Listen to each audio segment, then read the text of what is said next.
Então, né, nesse vídeo eu vou falar um pouco sobre o fluxo de gerenciamento, né, bem como a construção dos planos de fase e de repetição, que engloba o processo de gerenciamento dentro do processo unificado, tá? Então, na aula passada a gente viu algumas informações sobre os artefatos e sobre o gerenciamento em si no Ruby, tá? E nessa aula a gente vai falar sobre como funciona esse fluxo, ok? Então, essa imagem aqui que vocês estão vendo, que é essa daqui, ela nos dá um diagrama de sequência, um diagrama de atividade, que mostra qual é o fluxo da interação dentro do Ruby, beleza? Do desenvolvimento do processo unificado, tá? Deixa eu só aumentar ela aqui para a gente ter uma ideia melhor. Deixa eu só aumentar ela aqui assim. Pronto, então é assim, ó. Essa imagem aqui, ela nos mostra o fluxo do projeto, certo? De cada interação, tá? No início, na fase inicial, a gente tem essa decisão aqui que é feita, tá? Que ela nos diz o seguinte: se for a primeira iteração, a gente tem um conjunto de processos que precisam ser executados, como, por exemplo, a criação dos planos, certo? Iniciais do projeto, que é conceber o projeto novo, tá? A gente faz a avaliação dos riscos, né? Essas avaliações, elas vão nos dar... Eu vou passar por cada fase dessa, mais detalhadamente nos próximos slides, mas essa parte de avaliação, ela nos permite ver se os riscos do projeto, elas podem inviabilizar o desenvolvimento, tá? E a partir dessas informações, a gente vai criar um plano de desenvolvimento. E se a gente vê que não é viável construir o software, a gente parte para a parte de cancelamento, certo? Ou seja, a qualquer momento no desenvolvimento, o projeto pode ser cancelado, ok? Então, se nessa fase nós já encontrarmos problemas suficientes para tornar o projeto inviável, a gente já cancela ele nesse ponto, ok? Caso contrário, a gente tenha aí já um plano de projeto para desenvolver, certo? Ou seja, a gente já tem os artefatos suficientes para começar a interação, tá? Então, uma vez inicializada a iteração, a gente tem um processo que é feito paralelo. Esse processo aqui, ele diz respeito ao projeto como um todo, em que a gente vai monitorar e controlar o projeto em suas diferentes fases. E nesse braço aqui do fork, a gente vai ter aí o projeto de interação, certo? O gerenciamento da interação, tá? Em que a gente vai ter duas atividades que são executadas, ok? Primeiro é o planejamento da próxima interação, depois é o gerenciamento da interação em si, ok? A todo momento a gente está revisando os planos, certo? Principalmente os planos de projeto. E se riscos de alto nível forem encontrados, certo? E se no desenvolvimento do projeto surgirem requisitos que são impossíveis de serem atendidos dentro do custo e dentro do prazo, nós podemos a qualquer momento cancelar o projeto, tá? Se o projeto não for cancelado, a gente vem para esse join aqui e aí parte para a parte de finalização da iteração, ok? Então, nesse caso, se for somente o fim de uma interação, ou seja, a gente não está no fim de uma fase, como a fase de concepção, a fase de elaboração, a gente vai para avaliar a extensão dos riscos e fazer a manutenção dos projetos, dos planos de projeto, ok? Planos de risco e assim por diante, tá? E aí a gente finaliza a iteração e volta para o início, certo? Para planejar já a próxima iteração. Se for um fim de fase, ou seja, se a gente tiver, por exemplo, no fim de fase de elaboração, onde a gente já vai ter uma arquitetura bem definida, então a gente vai fazer o processo de finalização de fase, ok?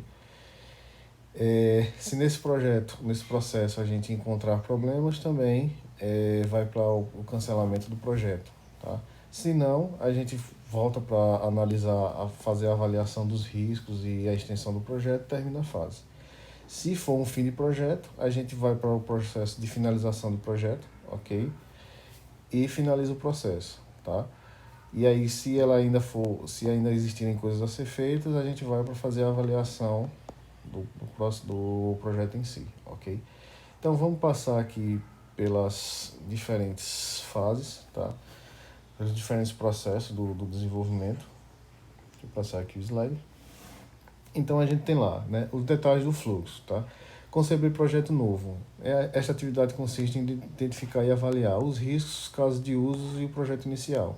Então, nessa fase, o que a gente faz é, como falei em aulas passadas, a gente tem um início, uma ideia do que será feito, tá? A gente tem uma ideia, uma estimativa dos riscos, a gente tem uma estimativa dos casos de uso, a gente tem uma estimativa do projeto inicial, tá? Com o tempo, é claro que isso vai ser modificado muitas vezes, só o que acontece é, às vezes, no futuro, nós nos deparamos com problemas, com riscos que invalidam o projeto, então a gente tem que parar o projeto no mesmo desenvolvimento, tá? Então, seu objetivo é desenvolver uma ideia inicial do projeto para que possamos decidir se iremos continuar com o desenvolvimento ou se devemos desistir, tá? Após isso, a gente parte para a fase de avaliar a extensão do projeto e riscos, em que a gente vai sentar com calma e verificar quais os problemas esses riscos podem causar, certo? E para avaliar a extensão disso, tá? E o quão grande o projeto é, tá? Então, o propósito dessa atividade é reavaliar a capacidade de planejamento do projeto. Se a gente tem condições de, com a extensão do projeto que a gente avaliou, com o custo e com o orçamento que a gente tem e com o prazo dado, se a gente tem condições de efetivamente de fazer isso, tá? Após isso, a gente parte para a parte do plano de desenvolvimento do software, ok? Deixa eu só parar esse risco aqui. Tranquilo. Então é o seguinte, o propósito dessa atividade é o de confeccionar os artefatos usados pelo gerenciamento, bem como o plano de desenvolvimento do software, tá? Então a gente vai ter lá o plano de medidas que a gente falou na aula passada, plano de gerenciamento de riscos, plano de aceitação e assim por diante, tá? Então todos os planos são confeccionados, os planos de projeto e já o plano de iteração, da primeira iteração, elas são confeccionadas nesse momento, tá? Então, além da confecção dos artefatos, essa tarefa serve para definir a organização do projeto e a alocação de pessoas. Quem são as pessoas, os papéis que serão desempenhados e assim por diante, tá? E definir o monitoramento e o controle do processo. Então, como a gente já fez a definição das medidas, a gente vai ter lá a definição das métricas e das metas e dos objetivos do projeto, ok? Então, esses artefatos são usados para apresentar a viabilidade e para a aceitação dos interessados. Esses artefatos são construídos nessa atividade e são revisados no começo de cada interação, certo? Então, durante todas as interações, esse projeto é reavaliado para que a gente possa tanto evoluir ele, como que a gente possa entender melhor os problemas que o nosso projeto tem. Então, isso permite evoluir o plano de desenvolvimento de software de acordo com as mudanças que irão acontecer.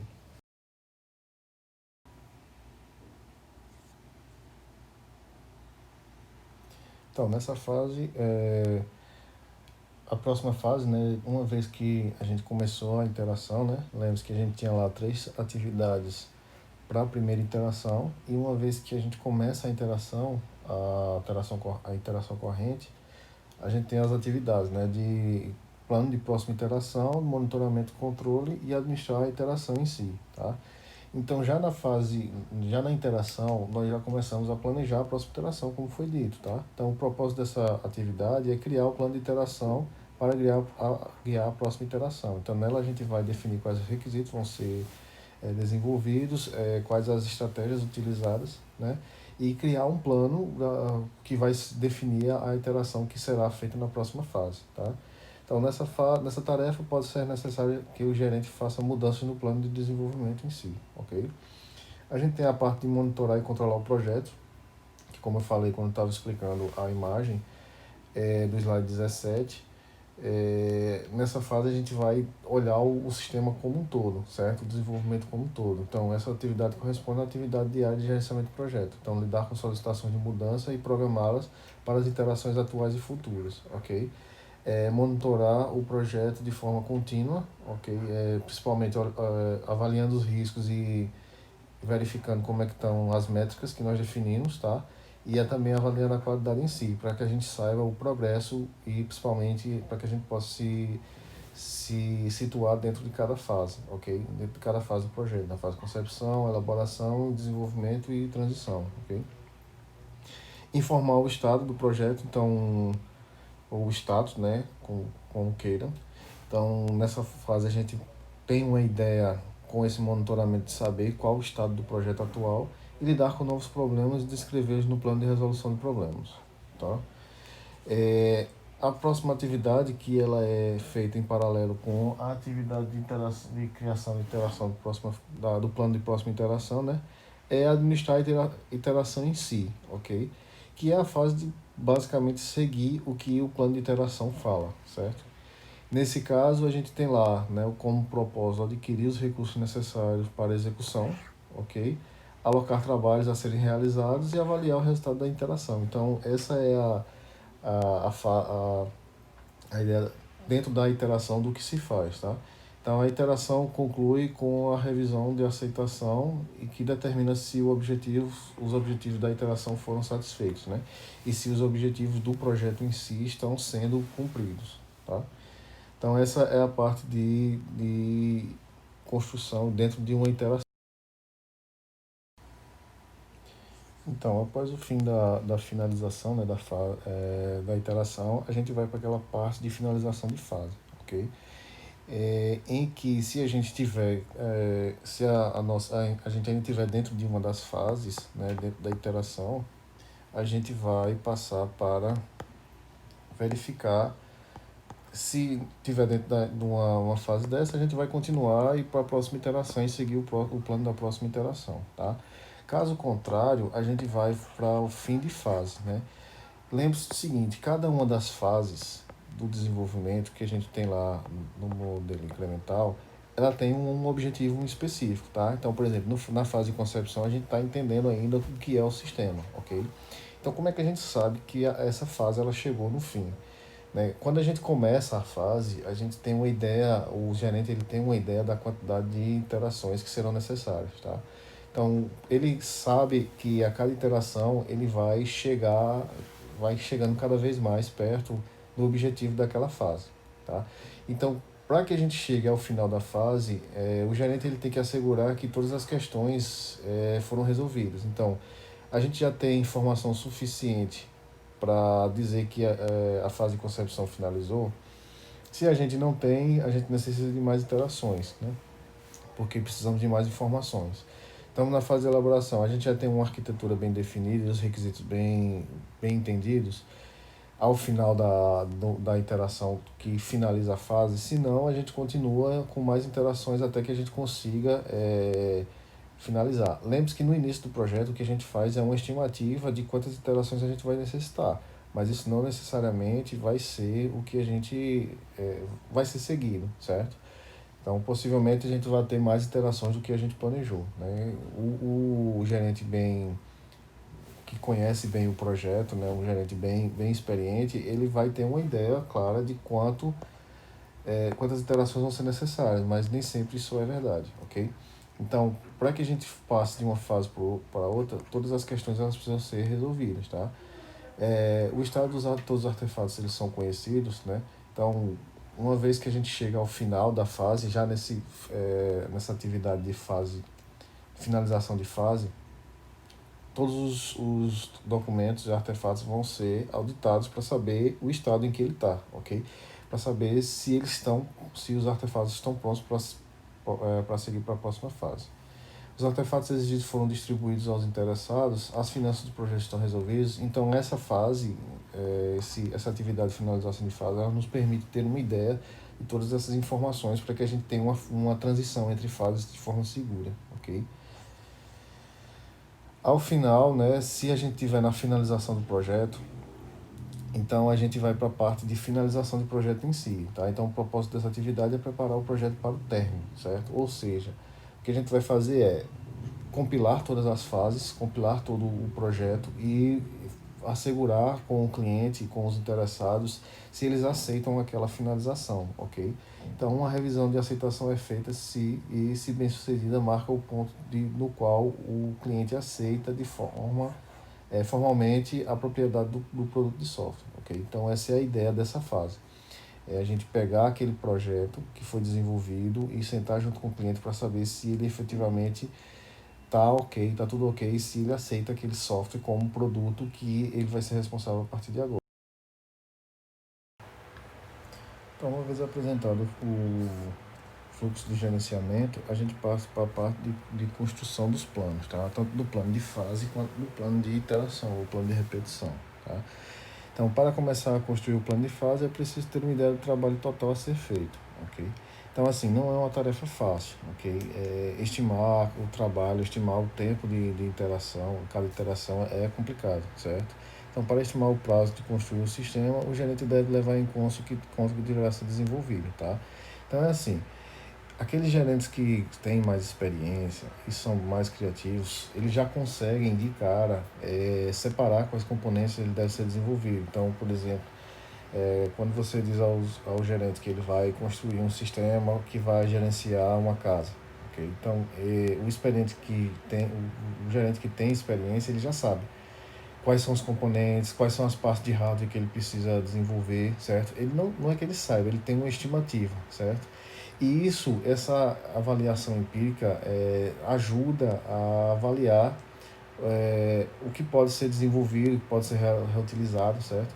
E basicamente quanto ele tem para desenvolver, o tempo que ele vai precisar para desenvolver, tá? Então, além do prazo, o gerente também precisa estimar o custo do sistema, tanto custo quanto esforço, ok? Então, a gerência de projeto em si possui um conjunto de técnicas que nos ajudam a desenvolver estimativas, tá?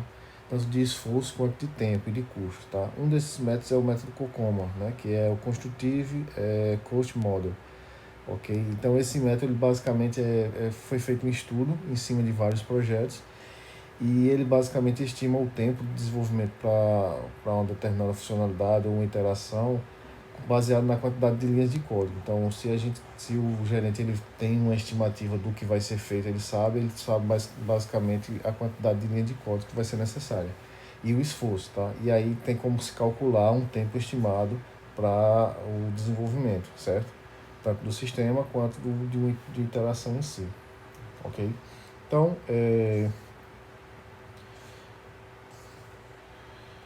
a gente tem basicamente uma ideia, né? A gente sabe que, deixa eu só ajeitar aqui, que o desenvolvimento incremental ele tem várias iterações, certo? E ele tem várias fases, ok? Então, esse modelo aqui que vocês estão vendo, a gente precisa, quando se vai fazer um plano de fase, é preciso se estimar o tempo e a quantidade de iterações dentro de cada fase, tá? Então, após ter uma ideia do custo, do prazo, do esforço necessário para o desenvolvimento, precisamos definir as datas dos fatos, tá? Então, para fazer isso, podemos utilizar o perfil básico de trabalho. Então, esse é um modelo básico, né, da duração de um projeto. É claro, né, que ele não é um modelo ideal, ou um modelo que vai ser padrão para todos os projetos, mas ele é um modelo básico, certo? Ele foi construído baseado em muitos projetos. Então, o que a gente tem? A gente tem aqui, ó, o esforço para o desenvolvimento em cada interação, tanto em questão de recurso quanto em questão de tempo, ok? Então, por exemplo, na maioria dos projetos a gente tem mais ou menos esse comportamento aqui na fase de concepção, em que a gente vai ter lá uma quantidade de recursos menor e um tempo menor para se ter essa fase inicial de concepção, ok? A gente vai ter um esforço maior um pouco e um tempo mais demorado para a fase de elaboração e assim por diante, tá? Então, para que serve esse modelo em si? Esse modelo ele não serve, não é assim, o seu projeto vai ter que seguir esse modelo, tá? A gente toma ele como base e altera essas informações aqui, tanto de esforço quanto de tempo, de acordo com a nossa realidade. Então, o gerente experiente, ele sabe, ele toma como base esse modelo e faz as modificações necessárias, tá? Torna ele aumenta aqui o tempo, aumenta a quantidade de recursos, para se ter uma ideia de quanto vai se gastar dentro do projeto, tá? Então esse modelo é conhecido como modelo elástico, porque ele permite fazer essa modificação, tá? E modificar cada um dos atributos nas fases, tá? Isso aqui vai nos dar uma ideia também da quantidade de iterações que a gente vai ter dentro de cada uma das fases, ok? Então, ó, uma vez considerado o perfil de trabalho padrão, que é o da imagem passada, né, o gerente deve moldá-lo com base nos seguintes fatores. Então, Um estudo de mercado pode ser conduzido para obter informações de sistemas correlatos. Então, por exemplo, se a gente tem se é um sistema que já tem vários sistemas correlatos, então a gente consegue ter mais informações sobre ele. Isso significa que a gente pode diminuir um pouco do tempo e do esforço na fase de elaboração, tá? Porque a gente já tem muitas dessas informações no mercado em si, tá? Então, protótipo inicial pode ser feito para avaliar de forma superficial o esforço de construção. Então, por exemplo, a gente pega uma funcionalidade que vai ser mais complicada, constrói um protótipo, verifica o tempo que a gente demorou para construir esse protótipo. A gente sabe que a funcionalidade real vai demorar mais tempo, então quanto tempo a gente levou para desenvolver o protótipo? A gente pode levar isso em consideração para desenvolver o projeto como um todo, tá? Então a equipe pode usar as suas experiências para definir o tempo e os recursos de cada fase. Então reúne todo mundo e diz assim, ó, a gente tem que fazer isso, isso e isso. Quanto tempo vocês acham que vai demorar para fazer essa funcionalidade, tá? E aí a própria equipe pode dizer, ó, isso aí é mais complicado de fazer, requer inteligência artificial, então a gente vai ter que pesquisar algumas informações, tá? E aí isso nos permite dar uma puxada em uma determinada fase, aumentar o tempo, aumentar a quantidade de recursos, tá? Então, se o sistema usar uma tecnologia que a equipe não conhece ou se o projeto possui muitos riscos, isso pode levar a um aumento do tempo de desenvolvimento, tá? Então, o esforço e o tempo para cada fase podem sofrer mudanças. Então, é um sistema novo, uma tecnologia nova que a gente vai estar trabalhando, então a gente dá uma puxada e dá uma aumentada em todas as fases. E aí a gente tem basicamente uma estimativa de quanto tempo a gente vai durar, certo? Dentro de cada fase. Então, uma vez considerado o perfil de trabalho padrão, né? Deixa eu só tirar isso aqui. O gerente deve moldá-lo com base nos seguintes fatores, tá? Então, se o sistema precisa ser desenvolvido de forma rápida para alcançar o mercado pretendido, então devemos alocar mais recursos para diminuir o tempo. Então, além de do que foi falado anteriormente, né, a gente tem também aquela questão de restrição de custo e de tempo, certo? Então, se a gente tem um custo, a gente tem um orçamento menor, a gente sabe que a qualidade do sistema vai ser menor. Então, aquela quantidade de recurso a gente diminui para cada fase, certo? Se a restrição é de tempo, então a gente não tem o que fazer, a gente vai ter que aumentar a quantidade de pessoas trabalhando.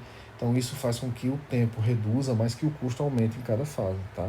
Então, se devemos substituir um sistema antigo fazendo com que os componentes funcionem em paralelo com o sistema legado, nesse caso temos que levar em consideração o aumento do esforço na fase de transição, tá? Então, chamamos esse perfil de perfil elástico, pois a ideia é que o gerente pegue a fase inicial, o perfil inicial e adeque ao sistema que está sendo desenvolvido, tá? Então, como eu falei, ele não é um sistema, não é um modelo fixo, né? Ele tem que ser modificado porque cada projeto tem sua. Então, além das estimativas das fases, a gente precisa também ter uma estimativa da duração das interações, tá? Então, como sabemos, uma interação possui fases definidas. A ideia é que dentro de cada interação, quando faz o planejamento, a gente tem uma ideia do que vai ser entregue e algo precisa ser entregue ao final, tá? Então, o executável ele é entregue ao final, tanto internamente quanto externamente, tá? Então, uma interação ideal dura entre 2 e 6 semanas, tá? Isso vai variar muito do projeto e do que a gente fez, né? Qualquer coisa além disso vai dificultar, vai tornar o projeto inaceitável, ok? Então, os componentes eles são desenvolvidos, eles são separados de tal forma que eles possam ser desenvolvidos dentro desse cronograma, tá? Dentro desse prazo. Então, para se definir o tempo de uma interação, existem várias maneiras, como o método COCOMO que a gente falou, tá? A gente sabe o seguinte, que quanto menor a quantidade de pessoas dentro de uma equipe, mais fácil é o seu gerenciamento. Então, isso significa que ela durará mais tempo, mas também desenvolverá menos coisa. Porém, como o gerenciamento é melhor, é mais fácil alocar pessoas a trabalhos, nós conseguimos construir coisas de maior qualidade, tá? Então, 5 pessoas é mais fácil de organizar o trabalho do que com 20, tá? Então, quando a gente tem muitas pessoas no projeto, dentro de uma equipe, o simples fato de alocar pessoas para fazer coisas já é um trabalho bem complicado, tá? Então, fatores como a maturidade da equipe de desenvolvimento, o nível de automação para a gerência do código influenciam no tempo de desenvolvimento, tá? No tempo de uma interação.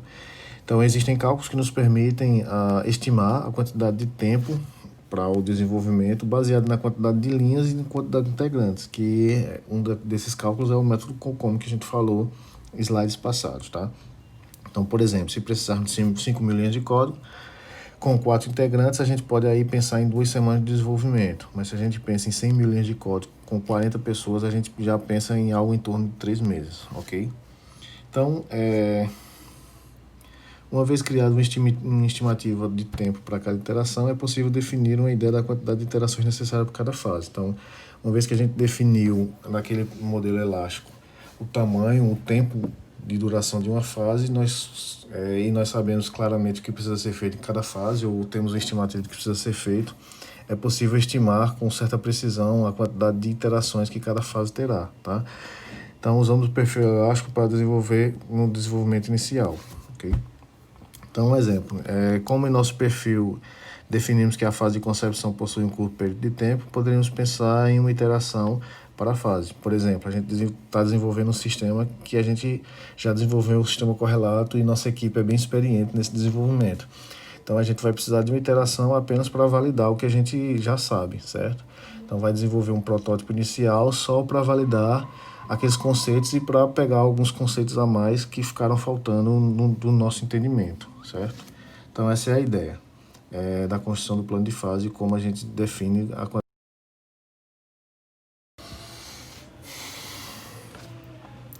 Então, uma vez construído o plano de fase, a gente passa para a parte de construção, o processo para a construção do plano de repetição, que é o plano refinado, tá? Então, o plano de iteração, a gente tem um por iteração. Lembrando que quando a gente constrói cada iteração ele tem um plano que serve para guiar aquela iteração e a gente está construindo o plano de próxima iteração, tá? A cada iteração do desenvolvimento, certo? Então, sabemos que a interação possui propósitos diferentes de acordo com a fase global, tá? Então, quando a gente está desenvolvendo a interação, a gente tem que levar em consideração em qual fase a gente está, para que a gente saiba quais os objetivos de cada iteração, tem? Então, porém, né, a construção do plano refinado segue sempre a mesma receita, ok? Então, embora a gente tenha a ideia de que cada iteração ela tem um objetivo diferente e tem metas que precisam ser alcançadas, a forma de criar essas iterações, elas são basicamente as mesmas, tá? Então, a primeira coisa que devemos fazer é considerar os recursos e o tempo destinado às iterações. Então, isso ajuda a ter ciência das metas que devem ser estabelecidas, evitando que você imponha metas que não sejam, que não poderá cumprir, certo? Então, basicamente, lembre-se que cada iteração, o objetivo de uma interação é entregar algo dentro de um prazo, certo? Então, quando a gente define o tempo necessário para cada iteração, então a gente não vai colocar coisas além. Então, a gente não é assim, nessa iteração eu tenho que desenvolver tal coisa. É assim, nessa iteração eu tenho um tempo para desenvolver algo. O que é que eu posso desenvolver nesse tempo, tá? Então, isso nos ajuda a definir apenas o trabalho que pode ser realizado na iteração. Então, lembre-se que programamos a interação por tempo, tá? E não por volume. Então, a gente não pensa que vai desenvolver tal coisa de interação. A gente pensa o que é que a gente pode desenvolver dentro desse tempo, ok? Então, construído o plano de iteração, né? O plano de interação deve descrever de forma específica o que irá acontecer na interação. Então, como eu tenho falado desde o início, né? Alocar pessoas a atividades, tá? Que vão desenvolver certos artefatos ou desenvolver ou manter, tá? Então, ferramentas como o MS Project auxilia no controle dos detalhes, como dependências entre tarefas e tarefas de outros indivíduos, tá? Então, para construir o plano de iteração, podemos seguir os seguintes passos, né? Definir critérios e objetivos para o sucesso da iteração. Então, esses critérios e objetivos eles são baseados tanto na fase que a gente está, como no objetivo geral do sistema, tá? Identificar artefatos que precisam ser desenvolvidos e utilizados ou modificados, tá? Então, é preciso identificar as atividades que serão exigidas para isso, e usar estimativas e atribuir duração de esforço para cada atividade, tá? Então, definir quais são as métricas que a gente vai utilizar para monitorar o desenvolvimento, tá? Então, os números estimados devem estar dentro da capacidade e do orçamento. Então, gente, falado sobre o gerenciamento, né? A gente fica por aqui nessa aula, tá? Aqui está as referências, né, do livro que foi utilizado para a confecção da aula, e a gente se encontra na próxima